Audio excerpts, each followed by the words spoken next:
ఇక farm house లో కాదు, నందినగర్ లోనే విచారిస్తాం. ఫోన్ ట్యాపింగ్ కేసులో కేసీఆర్ కు సిట్ రెండో నోటీసు. నందినగర్ లోని కేసీఆర్ ఇంటికి తాళం, గోడకు అతికించిన అధికారులు. ఆదివారం మధ్యాహ్నం 3 గంటలకు అందుబాటులో ఉండాలని సూచన. రికార్డుల ప్రకారం నందినగర్ లోనే మీ నివాసం, అక్కడే విచారిస్తాం. కేసు వాస్తవాలు తెలిసిన వ్యక్తులు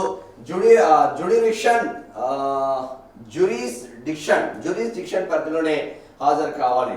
ఎర్రవెల్లికి రావడం కుదరదు, సహకరించండి. కేసీఆర్ కు నోటీసుల్లో సిట్టు. అంటే సిట్ ఏమంటున్నది, ఎర్రవెల్లికి వచ్చే ఆస్కారం లేదు.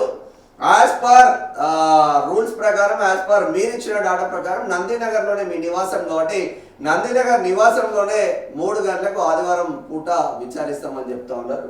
మరి నిజంగానే అందుబాటులో ఉంటాడా కేసీఆర్? అందుబాటులో ఉండడా? ఏం జరుగుతుందో ఒక్కసారి చూద్దాం.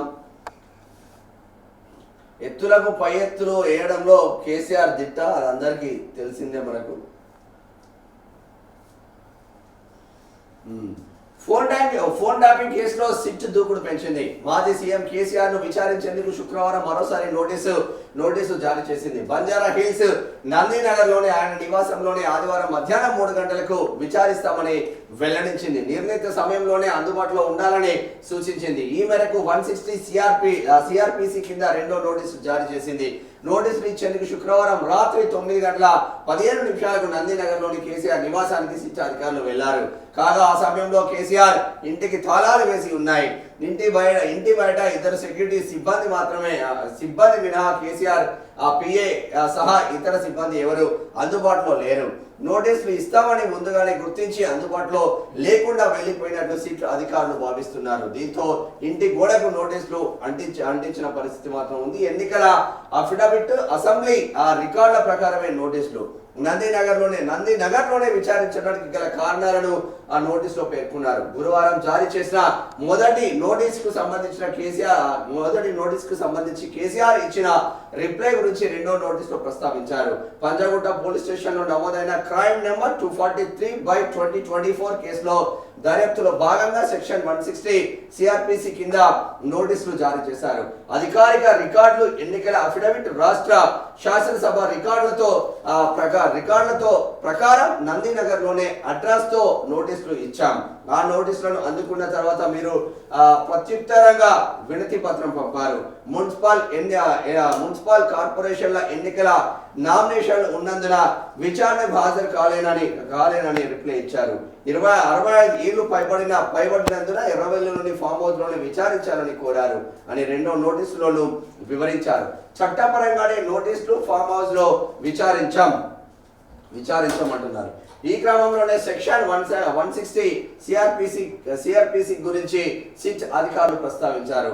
కేసులో వాస్తవాలు తెలిసిన వ్యక్తులు సంబంధిత పోలీస్ స్టేషన్ లేదా సమీపంలోని పోలీస్ స్టేషన్ పరిధిలో విచారణకు హాజరు కావాల్సి ఉంటుంది. ఇందుకు అనుగుణంగా హైదరాబాద్ నందినగర్ లోని మీ నివాసంలో నోటీసులు అందించాం. కానీ మీ వయస్సును పరిగణలోకి తీసుకొని సెక్షన్ 160 సిఆర్పిసి నిబంధన దృష్ట్యా సిద్దిపేట జిల్లా ఎర్రవెల్లి ఫామ్ హౌస్ లో విచారించాలని మీరు అభ్యర్థించారు. మీ వయస్సును పరిగణలోకి తీసుకొని నిబంధనలకు అనుగుణంగా మా వద్ద ఉన్న అధికారిక రికార్డుల ప్రకారం నందినగర్ లోని మీ నివాసంలో విచారిస్తాం. అధికారిక రికార్డుల్లో లేని ఆ ప్రదేశంలో విచారణ జరపాలని మీరు చేసిన అభ్యర్థనను అంగీకరించడం సాధ్యం కాదు అని స్పష్టం చేశారు.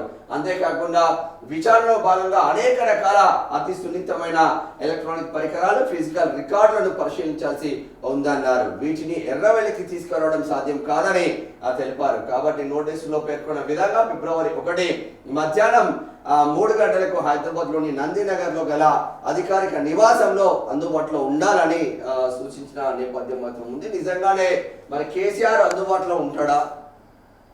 నందినగర్ లో కేసీఆర్ 3 గంటలకు అందుబాటులో ఉంటాడా? లేదంటే 3 గంటలకు అందుబాటులో ఉండడా? నిజంగా దీంతో వయస్సు నిమిత్తం మీ ఇంటి దగ్గరికే వచ్చి చేస్తూ ఉంటారు. మరి అన్ని కేసులలో అందరు 60 ఏళ్ళు పైబడ్డ 70 ఏళ్ళు పైబడ్డ వాళ్ళకు అందరికి ఇట్లనే చేస్తున్నారా? భారతదేశ రూల్ అన్నప్పుడు ముఖ్యమంత్రికి ఒకడే ఉండాలి, సామాన్యునికి కూడా ఒకడే ఉండాలి. మేము కోరుకునే చట్టాలు అవే. భారతదేశం బలిసినోడికి ఒక రోజు, పేదోడికి ఒక రోజు, అడక తినడానికి ఒక రోజు, పోలీస్ డిపార్ట్మెంట్లో పనిచేస్తే ఒక రోజు, నార్మల్గా అయితే ఒక రోజు. ఇవి కాదు రూల్స్ అండ్ రెగ్యులేషన్స్ అనేది. ఒకటే రూల్ అండ్ రెగ్యులేషన్స్ ఉంటేనే దానికి ఏమన్నా ఉంటుంది. కానీ సిట్ అధికారుల ఎత్తులకు కేసీఆర్ పై ఎత్తులు వేయడంలో పెద్ద ఒరిగేదేం లేదు అనిపిస్తుంది. ఇదో 4 నెలలు ఈ 6 గ్యారంటీలు ఎవడడగకుండా 420 హామీలు ఎవడడగకుండా ఇదో 6 నెలలు కొనసాగించినాం అనుకో. హరీష్ రావుకు సిట్టు నోటీసులు, కేటీఆర్కు సిట్టు నోటీసులు, ఇక్కడ కేసీఆర్కు సిట్టు నోటీసులు, ఇక కొన్ని రోజులు ఇట్లా ఇబ్బందులు పెడితే ఇంకో సంవత్సర కాలం గడుస్తుంది. ఇంకో సంవత్సరం గడిచిందంటే మళ్ళీ ఎలక్షన్ మూడ్లోకి వెళ్ళిపోతున్న పరిస్థితి మాత్రం ఉంటుంది. మరి దీని ద్వారా ఉరగబెట్టింది ఏమున్నది అనేది చర్చ జరగాలి. ఏదన్నా ఫాస్ట్ ప్రాసిక్యూషన్ చేస్తే ఇమీడియట్లీగా ఇగో ఇన్ని ఫోన్లు ట్యాప్ చేసి ఇది ఆధారం అని ఇమీడియట్గా చేసేయాలి. కానీ ఏదో టైం పాస్ ముచ్చట కొన్ని రోజులు ఫోన్ ట్యాపింగ్ కొన్ని రోజులు నడుస్తుంది, ఇక తర్వాత మొత్తమే కనిపించదు, మీకు మళ్ళీ మొత్తమే కనిపించదు.